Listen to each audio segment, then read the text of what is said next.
Northwest Angle or Angle Inlet, Minnesota. Up at the very top of the lower 48, you have to drive through Canada or across a frozen lake to reach the Northwest Angle. It's fishing cabins, pine trees, and pure quiet. Winters are long, summers short, and everyone waves whether they know you or not. The border bends strangely here, but life keeps on straight and simple. Jarbidge, Nevada. Jarbidge sits tucked in the mountains of northeastern Nevada, hours from pavement in any direction. Winters seal it off, leaving a handful of souls to keep the coffee hot and the stories flowing. Once a gold rush town, now it's just folks who love the quiet. When the snow melts, it wakes up again, dusty, stubborn, and beautiful as ever. Utqiagvik, formerly Barrow, Alaska. Way up where the continent ends and the Arctic begins, Barrow lives under long nights and endless daylight. No roads reach it, just small plains braving the cold winds off the ice. Folks here still hunt whales and seals, same as their ancestors did. It's the northern edge of America, quiet, proud, and about as far from anywhere as you can get. Bluff, Utah. Bluff rests out in the red rocks of Utah's Four Corners, where the horizon never stops rolling. It's small, peaceful, the kind of place you stumble upon and wonder how it's still there. Nights are dark enough to see every star you ever forgot existed. There's a calm in Bluff that feels older than the highway that winds past it. Stehekin, Washington. You can't drive to Stehekin, and maybe that's the charm. It sits at the far end of Lake Chelan, where the water turns to wilderness. People come in by boat, plane, or trail, and they stay for peace you can't buy in a city. Mail arrives by boat, bears wander nearby, and the world feels a little slower there. The way it used to be. Tangier, Virginia. Tangier sits in the middle of the Chesapeake Bay, a waterman's town reached by boat or small plane. The locals speak with a lilt that's drifted down from old English sailors. Their world is crabs, tides, and church bells carried on the wind. Each year, the island shrinks a little, but the people stay, still tied to the water that made them. Owyhee, Nevada, Duck Valley. Owyhee sits out in the high desert, where Nevada and Idaho trade dust and sky.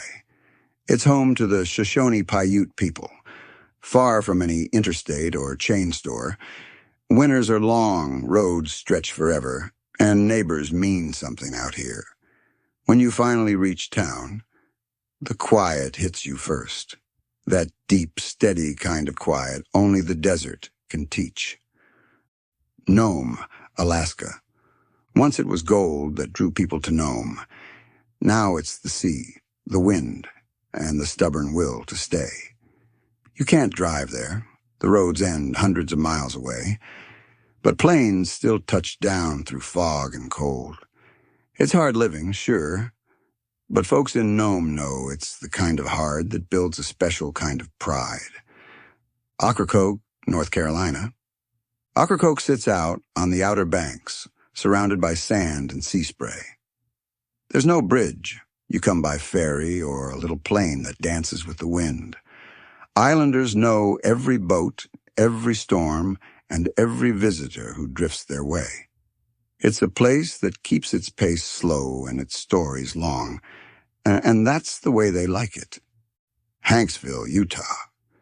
If you've ever driven through Hanksville, you know how empty the land feels. Red cliffs, open sky, and not much else. But that's the beauty of it. Folks there don't need much beyond good coffee, a gas pump that works, and the peace that comes with miles of nothing. Nights are silent, and the stars put on a show no city could match. Idaho, Maine.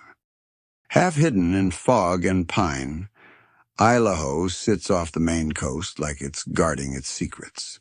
The mailboat brings the essentials and a few visitors who want to vanish for a while. There's a rhythm to life here. quiet mornings, long walks, and evenings when the gulls are the only voices. It's isolation at its most peaceful. Agnes, Oregon. Out where the Rogue River twists between forested hills, you'll find Agnes, a speck of a place reached by a narrow road that winds like a question mark.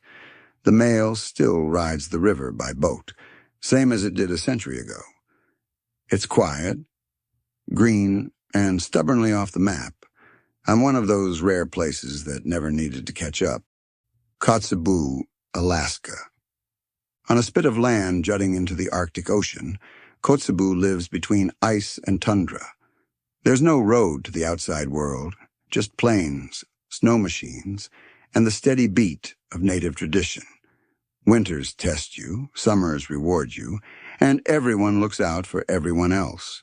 Out here, isolation isn't a problem. It's a way of life. Bethel, Alaska. Bethel is the heart of western Alaska, floating on permafrost and surrounded by rivers instead of highways. Cargo planes bring the groceries, and the post office is as busy as a city mall. But when the wind dies down and the snow falls soft, you can hear the stillness that only the frontier can give. Bethel's remote, but it's alive. Dillingham, Alaska. Perched on Bristol Bay, Dillingham has no road in, just airstrips and fishing boats.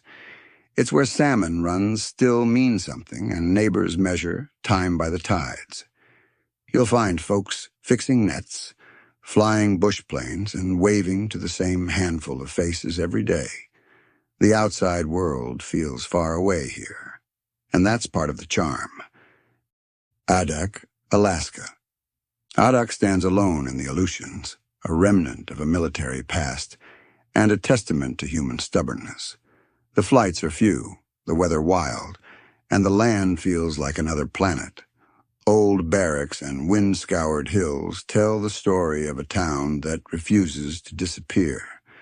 The wind never stops here, and neither do the people who call it home.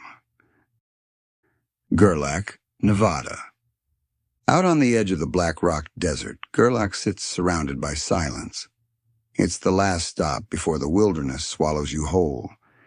A handful of locals keep things running, serving up coffee to travelers chasing the horizon.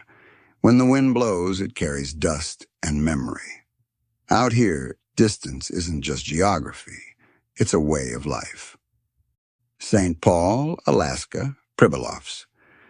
Out in the middle of the Bering Sea, St. Paul is surrounded by cold and silence.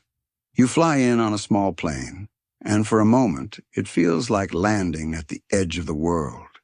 It's a place of seals, seabirds, and the kind of weather that humbles you. The people here are few, but they endure with quiet pride. St. George, Alaska, Pribilofs. Smaller than its sister island, St. George feels like a village that time forgot. The sea rules everything: the schedule, the sound, the scent in the air. Planes come rarely, and the storms come often, but to the few who stay, it's home, a little outpost of faith, fish, and fierce independence set adrift in a gray horizon. Boulder, Utah. Boulder didn't get a proper road until the late 1930s, and even now it feels a world apart. Tucked among red cliffs and juniper, it was the last town in the lower 48 to get mail by mule. Folks here live slow and close to the land, tending farms that still feel like the frontier. Out here, quiet isn't empty, it's sacred. Unalaska, or Dutch Harbor, Alaska. Wind-whipped and salt-soaked, Dutch Harbor is where fishing boats brave some of the roughest seas on Earth. The planes land when the weather allows, and that's not often. But life goes on. The smell of fish, diesel, and determination fills the air. It's a hard place to reach, and an even harder one to forget once you've been. Kaktovik, or Barter Island, Alaska. Kaktovik perches on the Arctic Ocean, closer to polar bears than highways. Planes bring what little they can, and the rest comes by barge when the ice allows. Winters last forever. But the people here have a strength that runs deeper than the permafrost. When the northern lights ripple overhead, it reminds you that beauty doesn't need an audience. Hyder, Alaska. Hyder sits at the end of a road that goes nowhere but back into Canada. It's one of those border towns where the post office, gas, and gossip are all imported. Folks come here to fish, photograph bears, or just say they've been to America's last corner. The fog hangs thick, the beer's cold, and nobody's in much of a hurry. Terlingua, Texas. Down near Big Bend, Terlingua feels like it's a few exits past civilization. Once a mercury mining town, now it's part ghost, part artist hideaway. Days are dry and blazing, nights filled with starlight and music from some old porch guitar. It's the kind of place where a man can disappear for a spell, and half the folks who do decide to stay. Whittier, Alaska. In Whittier, nearly everyone lives in one big building, huddled against the wind off Prince William Sound. To get there, you wait your turn through a single one-lane tunnel that cuts through the mountain. It feels like stepping into another world. Gray skies, cold seas, and friendly faces who all share the same hallway when the storms roll in. Juneau, Alaska. Juneau's a capital you can't drive to. Imagine that. Planes land on water, ferries weave through mist, and cruise ships fill the bay each summer. It's hemmed in by ocean and mountains, and folks there wouldn't have it any other way. The rain's constant, the forest thick, and the sense of being tucked far from everything never really fades. Smith Island, Maryland. Smith Island drifts quietly in the middle of the Chesapeake Bay. No bridges, no rush, just water, crabs, and the hum of outboard motors. Generations of watermen still haul their traps as their fathers did. When the sun drops over the marshes and the tide whispers in, you start to understand why nobody here ever seems in a hurry to leave. Sitka, Alaska. Sitka looks like a painting, forests, mountains, and ocean all tangled together.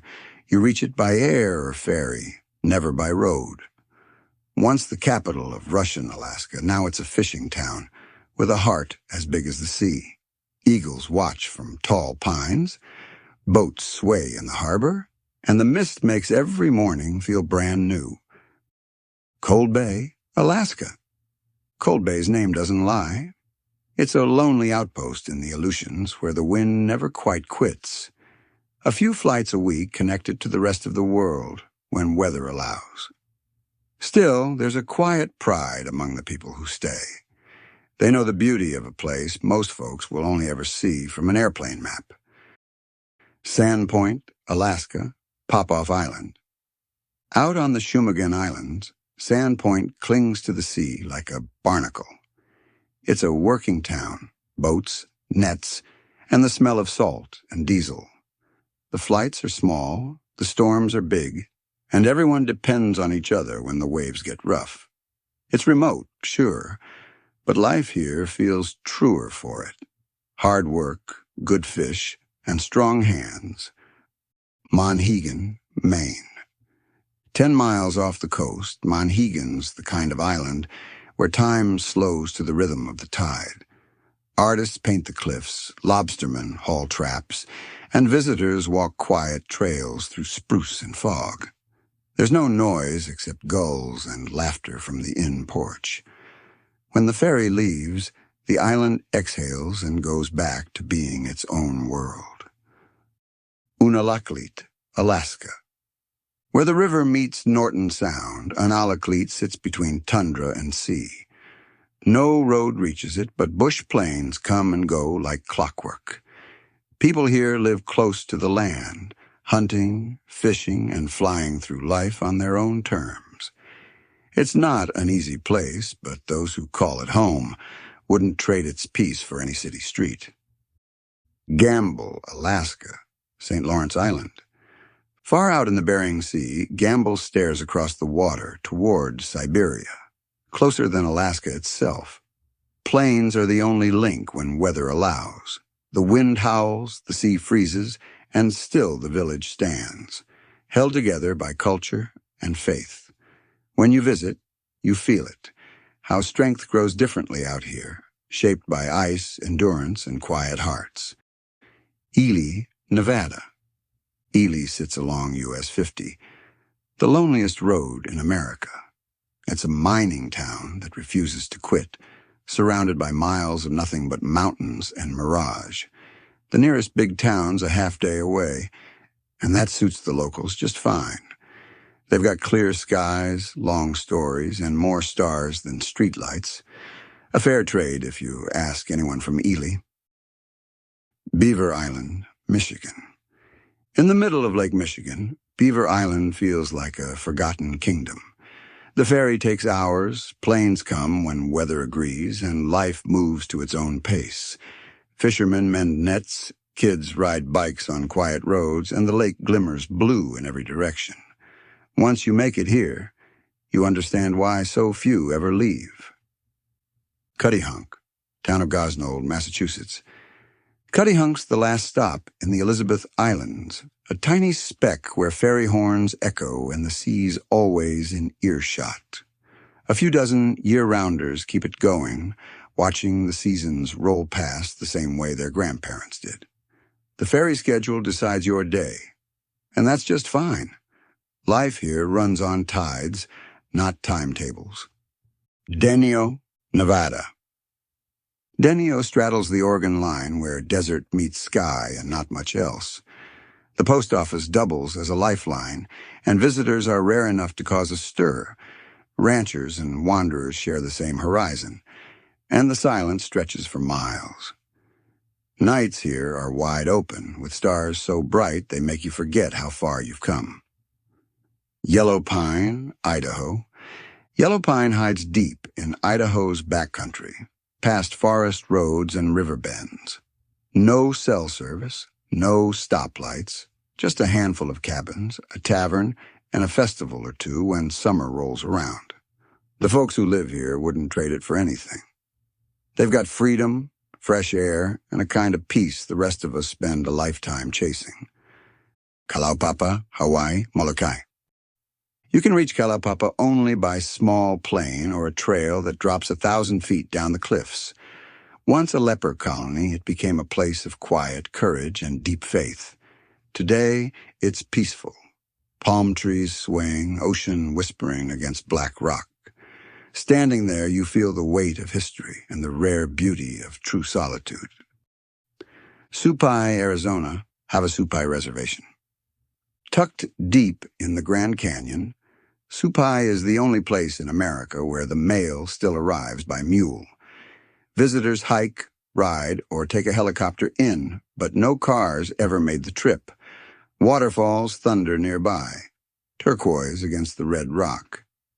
Nights here are still, save for the river, and mornings rise slow with the sound of hoofsteps and wind.